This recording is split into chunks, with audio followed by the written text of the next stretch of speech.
വർഷം ആദ്യമായിരുന്നു cinema serial താരങ്ങളായ സ്വാസിക വിജയുടെയും പ്രേം ജേക്കബിന്റെയും വിവാഹം നടന്നത്. വിവാഹം കഴിഞ്ഞ് മാസങ്ങളേറെ പിന്നിട്ടെങ്കിലും ഇരുവരും ഒരുമിച്ച് അഭിമുഖങ്ങളിൽ ഒന്നും അധികം പ്രത്യക്ഷപ്പെട്ടിരുന്നില്ല. ഇപ്പോഴത്തെ ആദ്യമായി ഇരുവരും ഒന്നിച്ചെത്തി വിശേഷങ്ങൾ പങ്കുവച്ചിരിക്കുകയാണ്.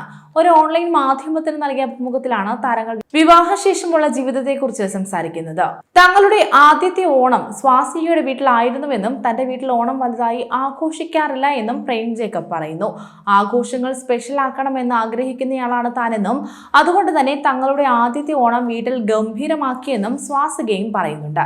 പിന്നീടാണ് ഇരുവരും പ്രണയത്തെക്കുറിച്ചും വിവാഹത്തിന് ശേഷമുള്ള ജീവിതത്തെക്കുറിച്ചും സംസാരിച്ചത്. തങ്ങളുടെ ലവ് അറ്റ് ഫസ്റ്റ് സൈറ്റ് ആയിരുന്നില്ല എന്നും സംസാരിച്ച് മനസ്സിലാക്കി സിങ്ക് ആയതാണെന്നും താൻ സ്വാസികയെ ആദ്യമായി കാണുമ്പോൾ സ്വാസിക സ്റ്റേറ്റ് അവാർഡൊക്കെ നേടിയ സമയമായിരുന്നുവെന്നും മനം പോലെ മംഗല്യം സീരിയലിൽ ഒരു റീപ്ലേസ്മെന്റ് പോലെയാണ് താൻ വന്നതെന്നും അതുകൊണ്ട് തന്നെ സ്വാസികയ്ക്ക് ഓപ്പോസിറ്റ് നിന്ന് അഭിനയിക്കാൻ തനിക്ക് പേടിയായിരുന്നുവെന്നും പ്രേം ജേക്കബ് പറയുന്നു.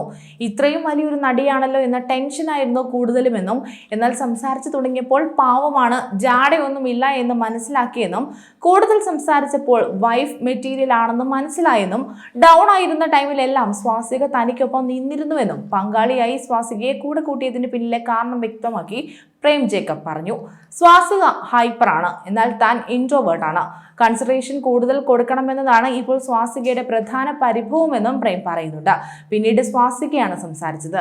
പ്രേമിക്കുന്ന സമയത്ത് പ്രേം ഭയങ്കരമായ കൊഞ്ചലായിരുന്നുവെന്നും എപ്പോഴും ഇങ്ങനെ തന്നെ ആയിരിക്കുമോ എന്നൊക്കെ അന്ന് താൻ ചിന്തിച്ചിരുന്നുവെന്നും പ്രേമിക്കുന്ന സമയത്ത് പ്രേം പറയുമായിരുന്ന വാക്കുകളൊന്നും എന്നാൽ ഇപ്പോൾ പറയാറില്ലെന്നും സ്വാസിക പറയുന്നുണ്ട്. പഴയ മെസ്സേജും ഇപ്പോഴത്തെ മെസ്സേജും തമ്മിൽ വ്യത്യാസമുണ്ട്. അതേക്കുറിച്ച് ചോദിക്കുമ്പോഴാണ് തങ്ങൾ തമ്മിൽ വഴക്കുണ്ടാകുന്നതെന്നും എന്തെങ്കിലും പ്രേം പറഞ്ഞാൽ മിഥുനം സിനിമയിൽ ഉർവശി പഴയ കത്തെടുത്ത് കാണിക്കുന്നത് പോലെ താൻ പഴയ മെസ്സേജും വോയിസും എടുത്ത് കാണിക്കുമെന്നും രസകരമായി സ്വാസിക പറയുന്നുണ്ട്. പഴയ ചാറ്റ് ഡിലീറ്റ് ആക്കേണ്ട സമയമായി എന്നായിരുന്നു ഇതിന് മറുപടിയായി പ്രേം പറഞ്ഞത്. മാത്രമല്ല ഒരുങ്ങി ഇറങ്ങി കഴിയുമ്പോൾ ചോദിച്ചാൽ മാത്രമേ നന്നായിട്ടുണ്ടെന്ന് പ്രേം പറയൂവെന്ന പരാതിയും സ്വാസികയ്ക്കുണ്ട്. വിവാഹശേഷം തനിക്ക് ലൈഫിൽ ഒരു ചിട്ട വന്നു എന്നും സ്വാസിക പറയുന്നുണ്ട്.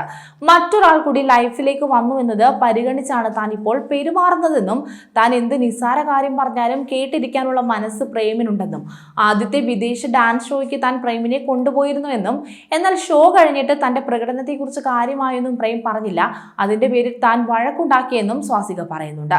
ഇൻട്രോവേർട്ട് ആയതുകൊണ്ട് തന്നെ അധികം സംസാരിക്കാതെ ഒറ്റയ്ക്കിരുന്ന് റിലാക്സ് ചെയ്യുന്ന കൂട്ടത്തിലാണ് പ്രേം. താൻ അഭിനയത്തിലേക്ക് എത്തിയതിനെ കുറിച്ചുള്ള ചോദ്യത്തിനും പ്രേം മറുപടി നൽകുന്നുണ്ട്. നടനാകണമെന്ന് താൻ ഒരിക്കലും വിചാരിച്ചിട്ടില്ല എന്നും ടൈം പാസിനാണ് മോഡലിംഗ് ചെയ്തു തുടങ്ങിയതെന്നും സീരിയലിൽ എത്തിയപ്പോൾ അഭിനയിക്കാൻ അറിയില്ലായിരുന്നു, സംവിധായകർ ചീത്ത വിളിക്കുമായിരുന്നുവെന്നും 3 മാസം സ്ട്രഗിൾ ചെയ്തിട്ടാണ് അഭിനയവും ഡയലോഗ് ഡെലിവറിയും എല്ലാം പഠിച്ചതെന്നും ഇമോഷണൽ സീൻ ചെയ്യാനൊന്നും അറിയില്ലായിരുന്നു, പക്ഷെ ഇപ്പോൾ താൻ തെലുങ്കിലും തമിഴിലും വരെ സീരിയലുകൾ ചെയ്യുന്നുണ്ടെന്നും പ്രേം കൂട്ടിച്ചേർത്തു. അതേസമയം മനം പോലെ മംഗല്യം എന്ന സീരിയലിന്റെ സെറ്റിൽ വെച്ചാണ് സ്വാസികയും പ്രേമും പ്രണയത്തിലായത്. വിവാഹശേഷം നടത്തിയ യാത്രകളുടെ വിശേഷങ്ങളെല്ലാം ഇരുവരും തങ്ങളുടെ യൂട്യൂബ് ചാനലിലൂടെ ആരാധകരിലേക്ക് എത്തിച്ചിരുന്നു. വിവാഹം കഴിഞ്ഞ് 9 മാസം പിന്നിട്ടെങ്കിലും രണ്ടുപേരും അവരുടെ സീരിയലും സിനിമകളും എല്ലാമായി തിരക്കിലാണ്. വളരെ വിരളമായി മാത്രമാണ് ഒരുമിച്ച് നിൽക്കാനും സമയം ചെലവഴിക്കാനും ഇരുവർക്കും അവസരം ലഭിക്കുന്നത് പോലും. പക്ഷേ ഇത്രയേറെ തിരക്കുകൾ ഉണ്ടായിട്ടും ഇരുവരും ആദ്യത്തെ ഓണം ഒരുമിച്ച് ഗംഭീരമായി ആഘോഷിച്ചു. പ്രേമിന്റെ വീട്ടിൽ ഓണം വലുതായി ആഘോഷിക്കാറില്ലാത്തതിനാൽ ആദ്യത്തെ ഓണം സ്വാസികയുടെ വീട്ടിലാണ് രണ്ടുപേരും ചേർന്ന് ആഘോഷമാക്കിയത്. ഏത് പരിപാടിയും ആഘോഷമാക്കണമെന്ന കാര്യത്തിൽ നിർബന്ധമുള്ളയാളാണ് സ്വാസിക. കൂടുതൽ വാർത്തകൾക്കായി B4 Blaze ഫോളോ ചെയ്യൂ, സബ്സ്ക്രൈബ് ചെയ്യൂ.